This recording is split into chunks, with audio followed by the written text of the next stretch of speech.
మీ business ఏదైనా మీ ఊర్లో promotion చేయాలంటే అది సుమన్ టీవీతోనే సాధ్యం. ఇప్పుడే సంప్రదించండి. కర్నూలు జిల్లా పత్తికొండ ఎమ్మెల్యే శ్రీదేవి ఎన్నికల కోడ్ ఉల్లంఘించారని చెప్పి స్థానికంగా ఉన్నటువంటి ఎన్నికల రిటర్నింగ్ అధికారి రామలక్ష్మి ఆమెకు నోటీసులు జారీ చేశారని చెప్పవచ్చు.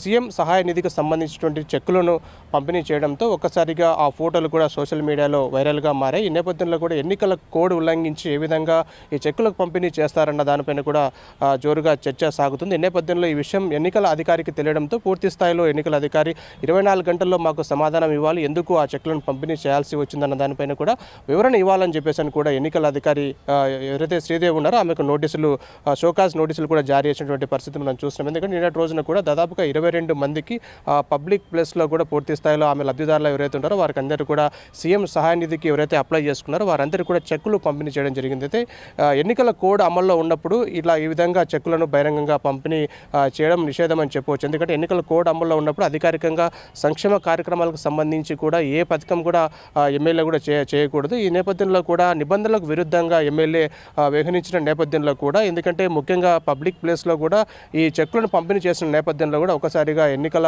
అధికారులు అయితే రిటర్నింగ్ అధికారి అయితే సీరియస్ అయ్యారని చెప్పవచ్చు. ఈ విషయం పైన కూడా మాకు 24 గంటల్లో మీరు సమాధానం ఇవ్వాలి, ఏ పరిస్థితుల్లో అది చేయాల్సి వచ్చిందన్న దానిపైన కూడా వివరణ ఇవ్వాలని చెప్పేసి అని కూడా ఎన్నికల అధికారి రామలక్ష్మి ఆమెకు నోటీసులు జారీ చేస్తారు. నేపథ్యంలో కూడా ఎన్నికల రిటర్నింగ్ అధికారి ఇచ్చినటువంటి నోటీసులు పత్తికొండ ఎమ్మెల్యే శ్రీదేవి అందుకున్నారని చెప్పవచ్చు. అయితే దానిపైన కూడా ఏ పరిస్థితుల్లో ఆ చెక్కులను పంపిణీ చేయాల్సి వచ్చింది, చేయాల్సిన అవసరం ఎందుకు వచ్చిందని దానిపైన కూడా ఆమె వివరణ ఇచ్చేందుకు కూడా సిద్ధమైనట్టుగా తెలుస్తుంది. ఎందుకంటే పూర్తి స్థాయిలో ఎన్నికల షెడ్యూల్ విడుదలైనప్పటి నుంచి ఎన్నికల కోడ్ అన్నది జిల్లా వ్యాప్తంగా కూడా అమల్లో ఉంటుంది. కాబట్టి ఏ అధికారిక కార్యక్రమం కూడా చెక్కుల పంపిణీ కావచ్చు, సంక్షేమ కార్యక్రమాల అమలు కావచ్చు, ఇలాంటి కార్యక్రమాలన్నీ కూడా జరపకూడదు. ఎందుకంటే కోడ్ అమల్లో ఉన్నప్పుడు ఎన్నికలు పూర్తయ్యేంత వరకు కూడా ఈ కోడ్ అమల్లో ఉంటుంది. కాబట్టి ఏ కార్యక్రమాలు కూడా చేయకూడదు. అయితే ఎందుకు ఏ పరిస్థితుల్లో చేయాల్సి వచ్చిందన్న కోణంలో కూడా పూర్తి స్థాయిలో అధికారులు ఏదైతే నోటీసులు జారీ చేశారో ఈ నోటీసులు జారీ చేసిన అంశంలో కూడా పత్తికొండ ఎమ్మెల్యే వారికి స్పందిస్తూ ఇవాళ కూడా వివరణ ఇచ్చినట్లుగా కూడా మనకు స్పష్టంగా తెలుస్తోంది.